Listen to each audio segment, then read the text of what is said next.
Policemen on patrol.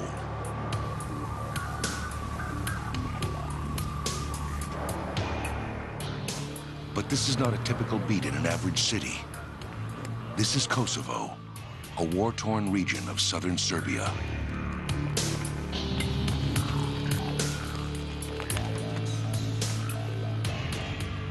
And for these U.S. military policemen on a NATO peacekeeping mission, it's life-threatening duty. The easiest way to describe Kosovo, it's a country that has no money and has no law. Here, 1 minute, a child may approach requesting food, and the next minute, another may be concealing a hand grenade. My soldiers would be performing our daily missions of various security, and there was no telling when there would be a confrontation or some sort of a problem that could erupt anywhere within the country. I mean, you could never be prepared for it, but you always had to be ready for it. Law enforcement training in areas such as riot control, distinguishing combatant from non-combatant, and non-lethal apprehension of suspects. Take him down.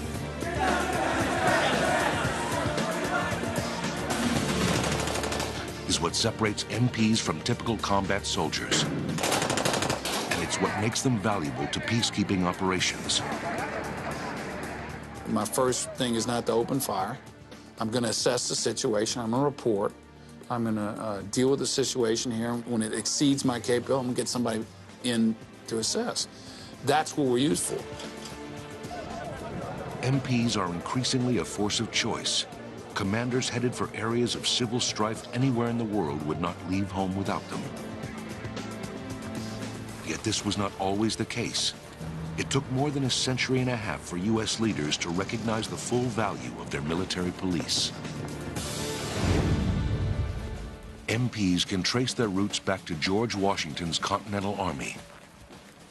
Continental Army never exceeded 17,000 men. This was the core of Washington's army. But the great majority of those who fought in the American Revolution were militiamen. They were farmers who came to fight during the summertime, go home to harvest their crops, stay the winter, come back in the spring after they planted their crops again. And these were undisciplined, untrained, and usually unruly men. To pass the long days of tedium between battles with British forces, Continental soldiers often drank, brawled, robbed one another, and left regimental areas without permission. Washington brought order to the ranks by forming a special unit of troops to serve as policemen. Borrowing the name of the police unit in the French army, he dubbed his new peacekeepers the Marechaussee Corps. To both recruit and lead these new policemen, Washington called upon a veteran of the highly disciplined Prussian military, Captain Bartholomew von Heer. He was from the Dutch colonies, or the German colonies in Pennsylvania, and in fact, he recruited all of those initial members of the Marechaussee Corps out of those German colonies. So the first men who were in this corps were German immigrants. So good. Von Heer armed his men heavily. They patrolled the army camps, arresting drunkards, rioters, and thieves, and remained watchful for signs of enemy spies.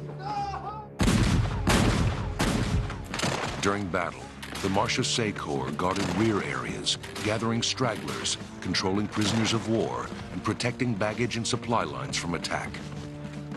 In cases of high crime or flagrant desertion, they also carried out executions.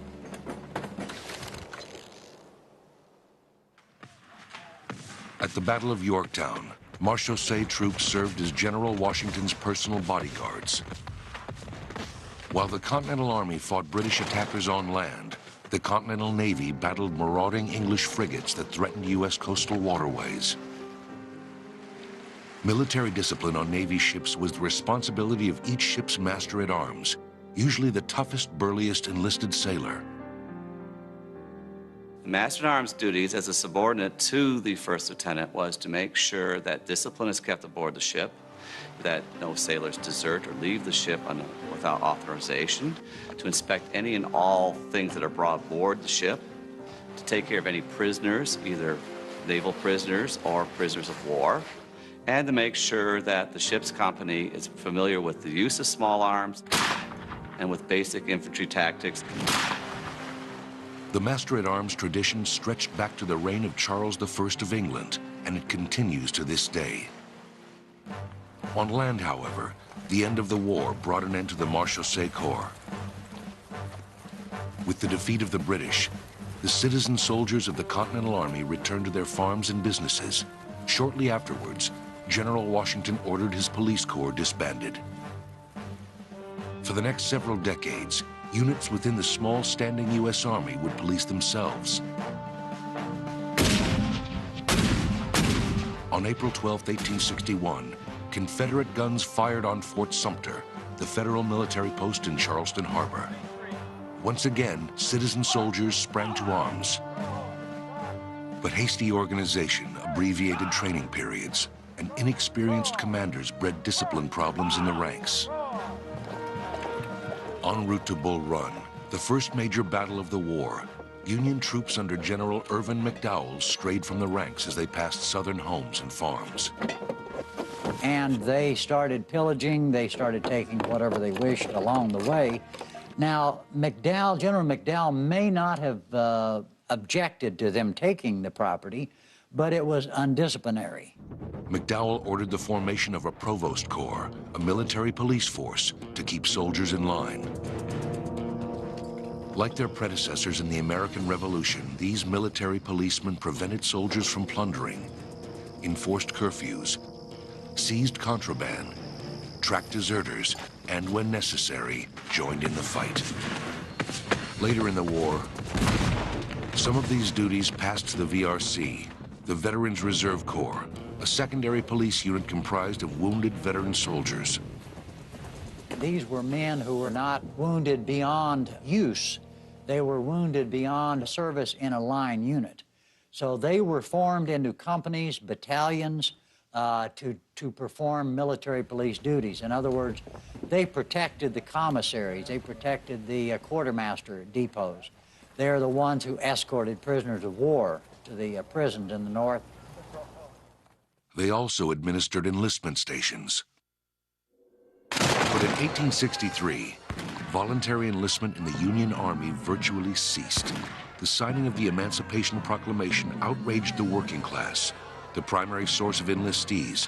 In response, Congress instituted a draft and tasked the VRC with enforcing it. The Irish in the North were on the bottom rung of the economic ladder. They were the ones with the low-paying jobs. They were afraid that if they fought with the Union Army and freed these blacks in the South, they would come north and take their jobs. So they were not supportive of the Union effort at that time. So when this draft came in, they revolted. Riotous mobs attacked VRC troops, burned draft centers, and assaulted blacks in cities across the North. In mid-July, a draft riot in New York City lasted 5 days. The violence reached such an extent that the Army finally called upon troops still in the Gettysburg area in the aftermath of the battle. 100,000 soldiers rushed north to aid VRC police and bring the chaos to an end. Despite their valuable contribution to the Union victory, at war's end, all Army police were once again eliminated by Congress. Following the pattern set after the Revolution, regular units in the smaller post-war military would be left to police themselves. It would take new threats in a new century to prove the need for a permanent force of military police. On April 6, 1917, the United States declared war on Germany and entered World War I. As the Army prepared to ship troops to France to join its British allies on the Western Front, it once again recognized the need for provost units to keep soldiers in line. To form the units and act as provost marshal, or chief of police, the U.S. High Command chose Brigadier General Harry H. Bandholtz. Bandholtz had experience commanding Filipino police units during the Spanish-American War in 1898. The troops Bandholtz pulled together were actually the first to be called military police, and the first to wear MP armbands. General Bandholz and the others involved in this, they did their research. They looked back in history. They read what happened during the American Civil War and what was necessary. General Bandholz set forth lasting doctrine which established 4 basic MP functions. The first of those is called Maneuver Mobility Support Operations. That's basically combat traffic control, helping move men and equipment up to the front area from the rear, moving supplies up, ensuring that the highways are open, what we call the lines of communications, the main supply routes are open. It may involve doing convoy escorts in order to get those supplies through, to reconnoitering additional routes or alternate routes in case they lose a route because of a bridge going down or some other kind of damage. The second primary MP function is rear area security. We're kind of the infantry in the rear, if you will. We're in the rear providing security to those support elements against, their unconventional forces that are going to try and come back and disrupt, sabotage, create chaos. Military police are also tasked with handling enemy prisoners of war. They take prisoners off the hands of combat troops at the front and get them out of the fighting area as quickly as possible. The theory, the logic, the farther you move them from the lines, the less capable they're going back and becoming an enemy again. Finally, MPs maintain law and order among the fighting troops. This includes investigating serious crimes. But this last duty, serious crime investigation, was new territory for MPs in 1917. Traditionally, Pinkerton detectives investigated felonies committed by armed forces personnel. In France, however, circumstances forced a special group of MPs to assume this responsibility. The Army, almost overnight during those days, went from thousands to 500,000 of soldiers. And where Pinkertons can handle small investigations or the felony investigations in small units, we went worldwide with the United States Army. And when you're going overseas, the Pinkertons were not over there. The Army designated this new group of military detectives the Criminal Investigation Division, or CID. CID continues to function in the same capacity today. By the close of the Great War, General Bandholz had also formalized MP training. For the first time since the Revolution, U.S. military policemen had become schooled professionals. The general pleaded with his superiors to keep his professional force intact, yet shortly after the fighting ceased, the Army again chose to disband the military police. The next world crisis would require MP training to start from scratch once again, and that crisis was just around the corner.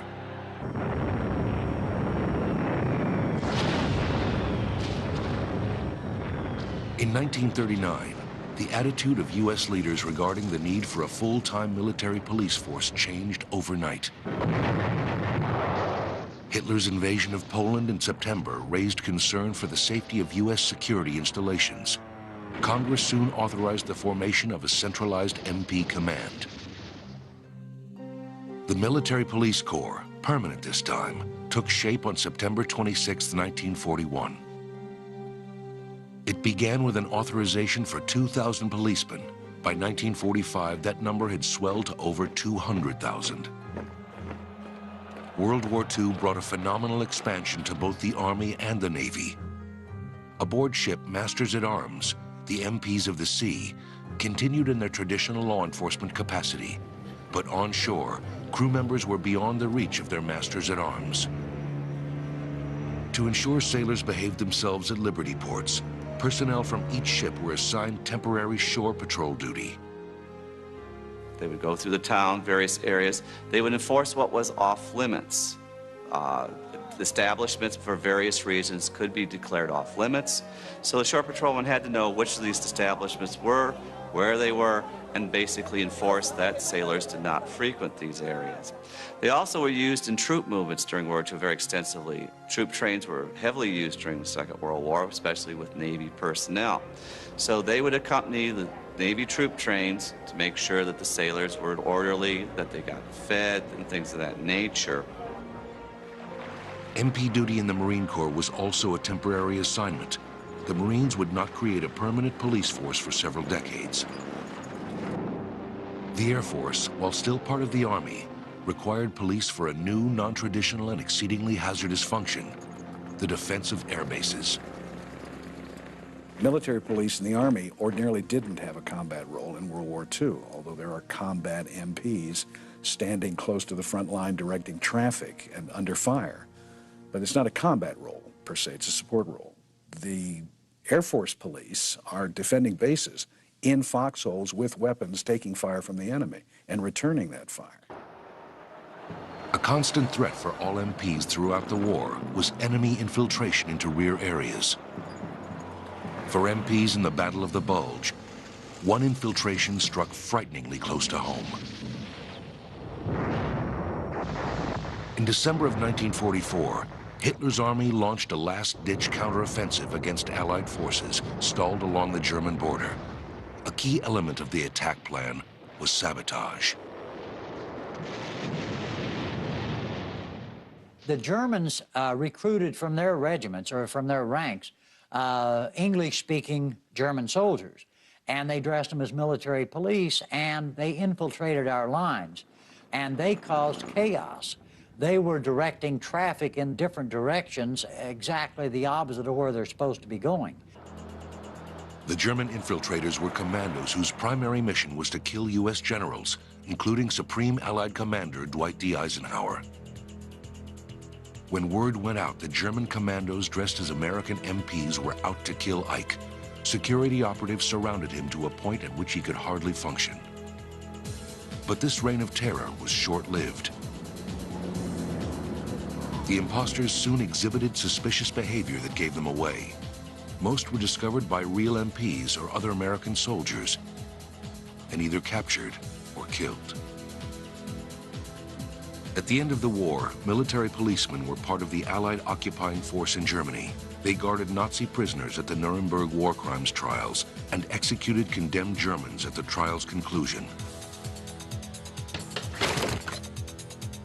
Yet with the drawdown of forces following the war, by 1946, the MP Corps saw its numbers slashed to fewer than 19,000 members. A year later, the personnel count plummeted to just above 2,000.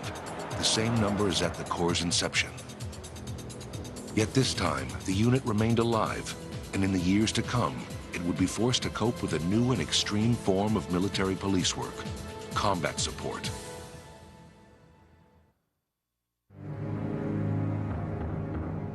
By the 1950s, a military police unit had become a permanent organization within most branches of the armed forces. MPs accompanied U.S. troops to the war in Korea and carried out their traditional support role. But a decade later, MPs found themselves in a war that was anything but traditional. The war in Vietnam brought military police into direct combat with the enemy more often than any other U.S. military engagement before or since. MPs traditionally secured rear areas away from the battlefront. But the defining characteristic of the Southeast Asian conflict was that there were no defined front or rear areas. Throughout the war, the battlefront was a 360-degree perimeter. Even so, Army and Marine MPs carried out traditional police roles to the extent possible.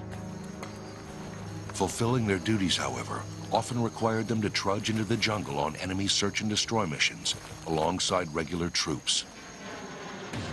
For Air Force MPs called security police, a critical concern was once again the defense of air bases. The Viet Cong and North Vietnamese Army had no offensive air capability. This left them vulnerable to weapons fire and bombing from U.S. planes and helicopters.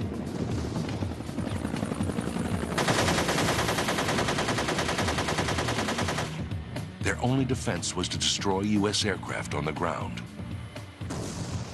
Security police fended off ferocious assaults from enemy attackers throughout the war. One of their most serious challenges came in the early hours of January 31st, 1968. At 3 a.m., the Viet Cong launched an all-out offensive against U.S. installations and air bases across South Vietnam. Some of the fiercest fighting of the war took place during this series of attacks, later called the Tet Offensive. A key objective for the Viet Cong was the capture of Saigon, South Vietnam's capital city. Bien Hoa Air Base, crucial to the defense of Saigon, fell under vicious assault. About midnight, an alert came down from 7th Air Force to every base in South Vietnam saying there's an attack coming, full alert. Everyone on red alert condition 2, all posts double manned, everybody's on 12-hour shifts, there's an attack coming. Now that sort of report had come down at least once a week for the previous 2 years. So people went out to their positions, but they really didn't expect attack. 1 o'clock came, no attack. 2 o'clock came, no attack. People were getting tired, knowing this was another one of those false alarms. 3 o'clock came and all hell broke loose. Sitting in the path of the enemy's advance to the main Bien Hoa airstrip was Bunker Hill 10, a concrete defense structure manned by a small number of Air Force security policemen. If Bunker 10 fell, the airbase would also fall. The VC launched the attack with a barrage of RPGs, rocket-propelled grenades.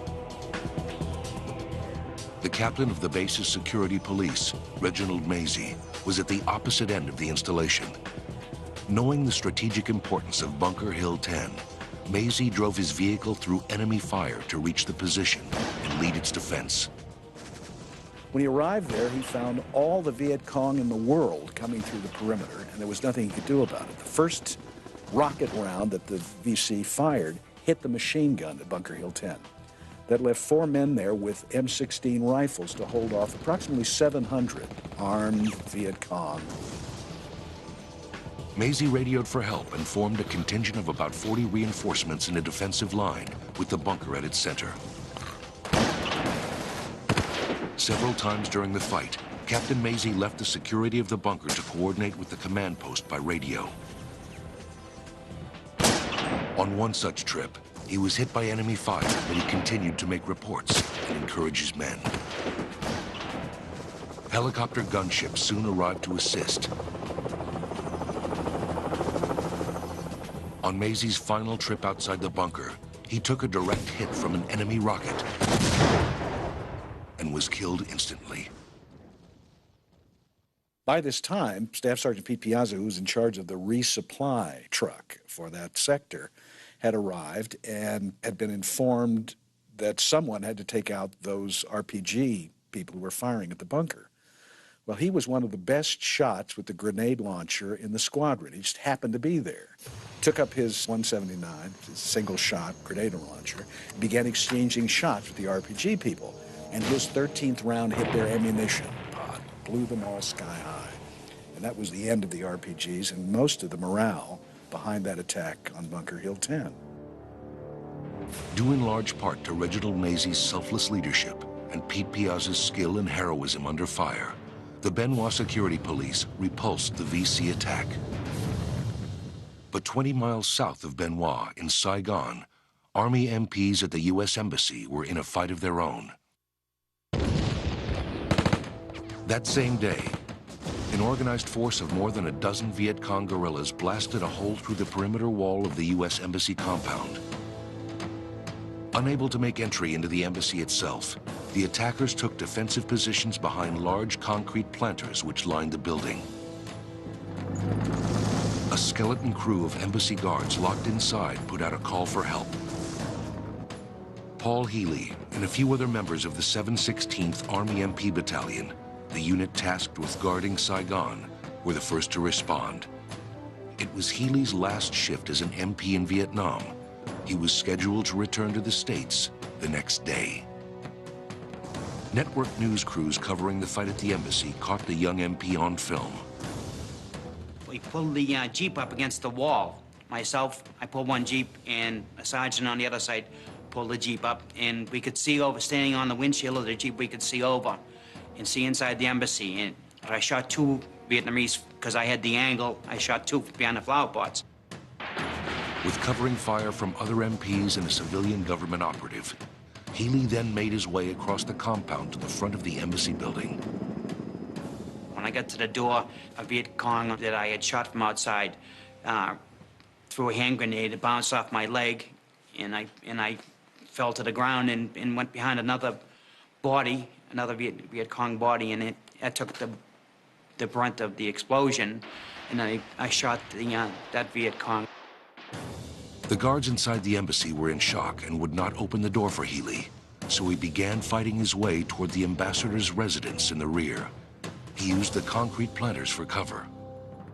And I got to the second flower pot, and I got down about 2 feet away from it, and a Viet Cong jumped up, and I shot him. It was like as close as we are. And then I went a few more steps, and I was close to the corner of the building, and a Viet Cong came up with his rifle, stood up in front of me, and I shot him. Healy eventually encountered and killed all of the Viet Cong attackers except one. The last VC had made his way into a hiding place on the bottom floor of the residence. George Jacobson, an aide to the U.S. ambassador, was upstairs and unarmed. Jacobson leaned out the window, and Healy tossed him a pistol, 2 clips of ammunition, and a gas mask. The MPs then gassed the residence and pitched in a concussion grenade to dislodge the VC guerrilla. The tear gas and the concussion grenade forced him out of his little pantry, and he worked his way up the stairs in the tear gas. And when he got to the top of the stairs, Judge Jacobson shot him with my .45. Back in Boston, Paul Healy's hometown, his mother recognized her son in the news coverage. It was about 24 hours, a little more than that, before I could get a line to tell her I was still alive. She was pretty tough on her. For his incredible valor in the face of the enemy, Paul Healy received the Distinguished Service Cross from the government of the United States. South Vietnamese officials awarded him their Medal of Honor. The stellar combat performance of MPs of all branches during the Tet Offensive changed the military's perception of how to use its police. It's a watershed event for my branches because based on that combat, based on not just there, but throughout the company, but pretty much based on 7/16, what they did at the American Embassy compound, we became a combat support arm. New Army doctrine soon required that all military police units be trained to assume a direct combat role. This increase in preparedness would serve MPs well, for in the coming decades, they would find themselves ever more frequently in harm's way.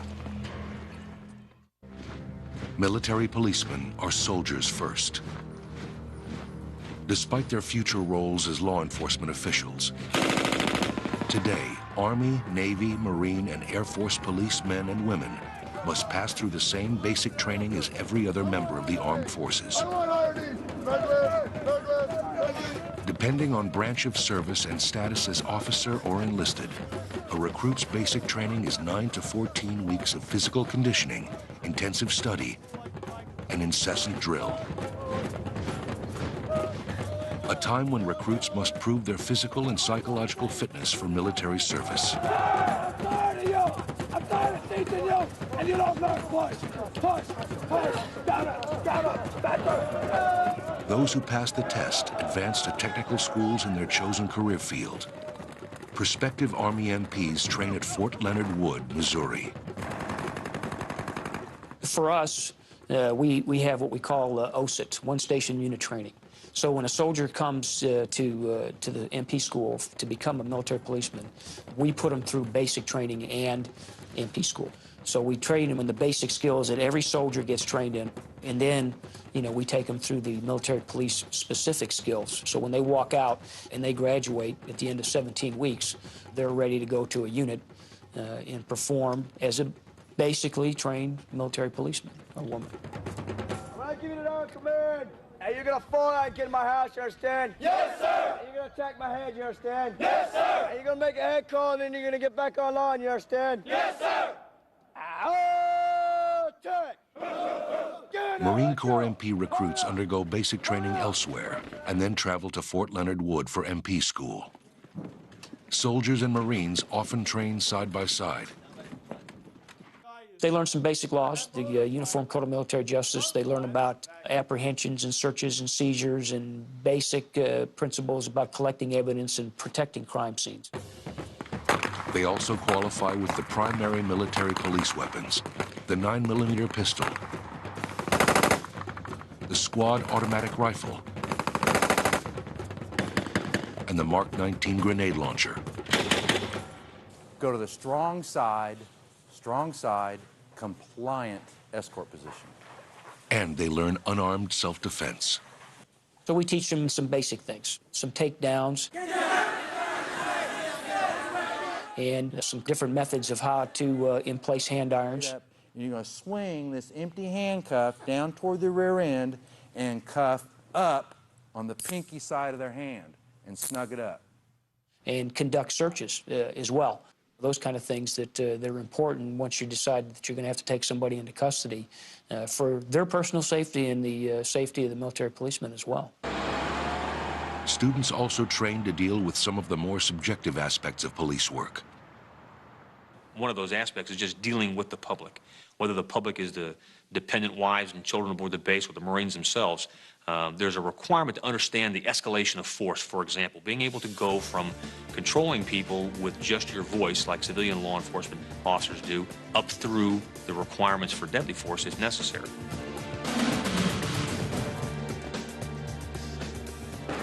The training culminates with exercises in combat tactics of the type called upon during civil disturbances.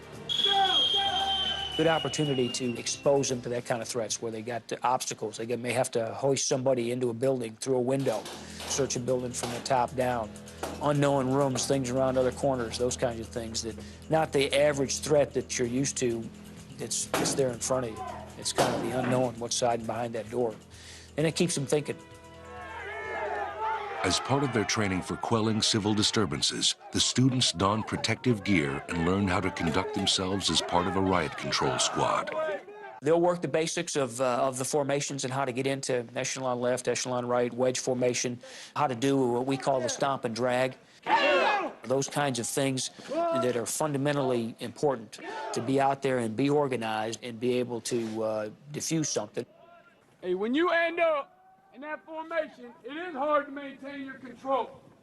But you still have to keep your elbows up. You still have to maintain your position. You cannot let the line be broken. That's why you have the support behind you. Air Force MPs, now called Security Forces, and Masters-at-Arms, Navy MPs, train at Lackland Air Force Base near San Antonio, Texas. One of the unique aspects to the Navy's law enforcement training is we take sailors and other ratings, whether they be machinist mates, bosun mates, gunner's mates, and we bring them through the same academy. And they go to shore facilities and provide the same function as the Master-at-Arms. An effective training system used by the Navy is called FATS, Firearms Training Simulator. After learning basic handgun proficiency, students progress to a simulator room where crime scenarios play out on a screen in front of them. And with interactive technology, they're able to draw the weapon at the right time. They are able to engage the suspect if called for, and the machine will actually tell them their reaction time, good shoot, bad shoot, and it gives them some real-world applications. Taking to heart lessons learned in Vietnam and elsewhere, Air Force security training emphasizes combat tactics. We take a lot of that from the United States Army and follow a lot of their guidance from their field manuals to conduct our training. So I think a lot of it's comparable, just our missions are different because given the location. Lackland Air Force Base is also home to the Military Working Dog School. Working dogs have a long history of service with the military police. MPs used sentry dogs for base security in World War II, Korea, and Vietnam. Dogs have saved the lives of countless MP sentries by alerting their handlers to the presence of enemy soldiers waiting in ambush. With the growing use of military police in peacekeeping operations, working dogs and dog handlers are very much in demand. They've been a critical part of our peacekeeping operations in Bosnia and in Kosovo. You know, a dog has got a significant effect. It doesn't necessarily have to be an attack dog, doesn't necessarily have to be a narcotics dog. Just the presence of that has got people wondering, you know, what's that dog doing out there? And I'll tell you this, you can have all the explosive detection equipment you want in the world, but it still takes a dog to tell you finally that you actually have an explosive there. They still use them in that role. So I don't think you can replace the dog. The military police schools work diligently to prepare MPs for basic operations in the field and garrison. If I need to get control of him, I can put him right up on his toes and talk to him. Don't resist me. But an individual's ultimate survival in the many dangerous situations encountered on the job finally depends on his or her ability to exercise sound judgment under pressure.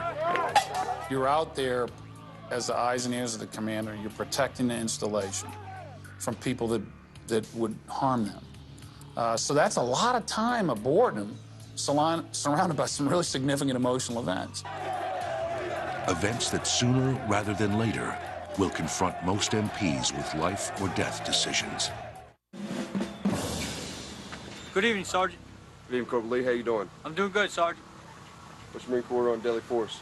Marine Corps order on deadly force is 5500.6 Foxtrot. What's your 5th general order? My 5th general order, Sergeant, is to quit my post only when properly relieved. What are 2 instances when you'd employ deadly force? 2 incidents which I would employ deadly force would be to prevent escape and by lawful order. Very well. Carry on.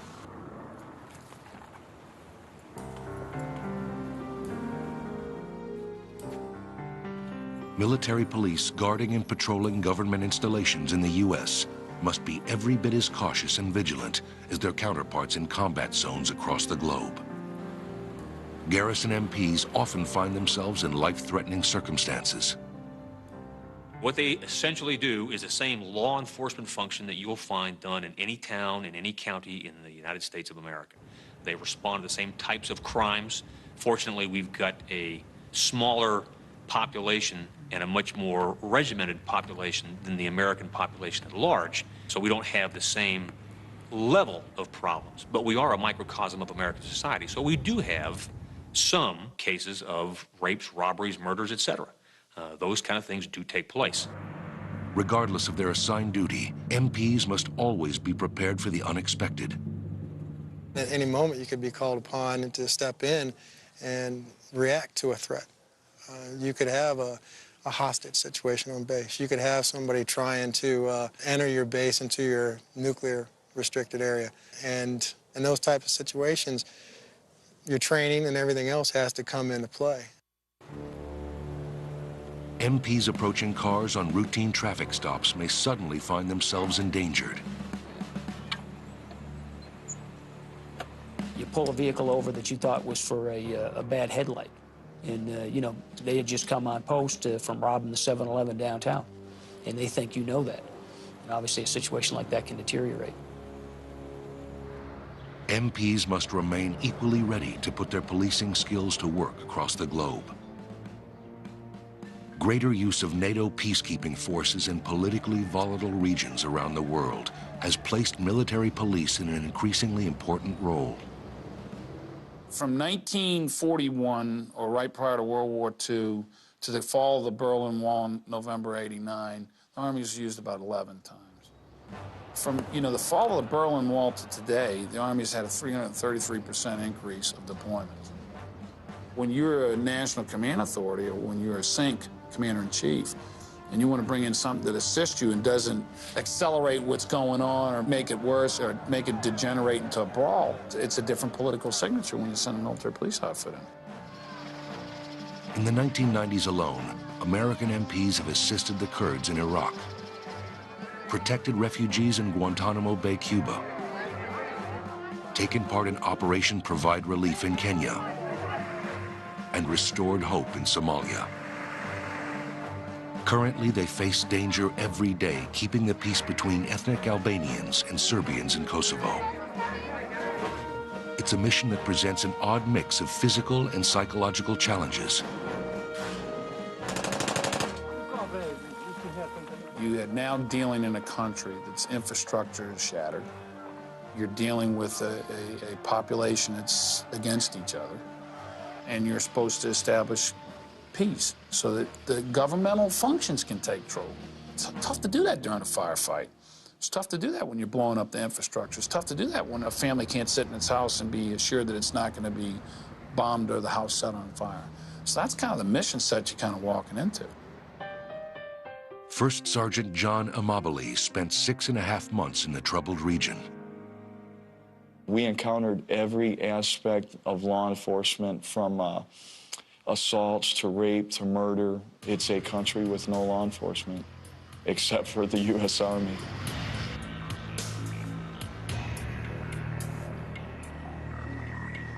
One afternoon, my commander and I, we went to visit the Serbian gentleman that lived in the town of Jelani, in an Albanian sector of town. He lived in an apartment building that was owned by an Albanian. He was about 61, 65 years old. It was him and his wife, and we had just got done talking to him. We drove 35 miles away to check on another incident that was taking place. On our way back to our base camp, we were listening to our radio frequency and determined that there was some incident going down in the town of Jelani. We went right back to where we had just been maybe an hour and a half prior, and the gentleman had been shot dead right through the head. That was the kind of stuff we dealt with here. We had just talked to this guy, and an hour and a half later, he was laying there dead. While confronting such tragedies can be emotionally trying, for many MPs, another aspect of peacekeeping offers great emotional rewards. When they're out there interacting with the public and the kids, and they feel that they're really making a difference every day that they're out there, I think that's what keeps these young kids around. We don't often see that piece of it. And when you talk to those kids when they come back from those things, they'll turn around and volunteer to go back. The United States Military Police has become one of the first groups called upon in times of world crisis. An ironic turn of events for a group that spent much of its early history struggling for organizational permanence. And in the current geopolitical climate, it is likely that MPs will be asked to assume greater responsibilities in the future. Even so, as they have done throughout U.S. history, the military police stand ready to serve those who serve.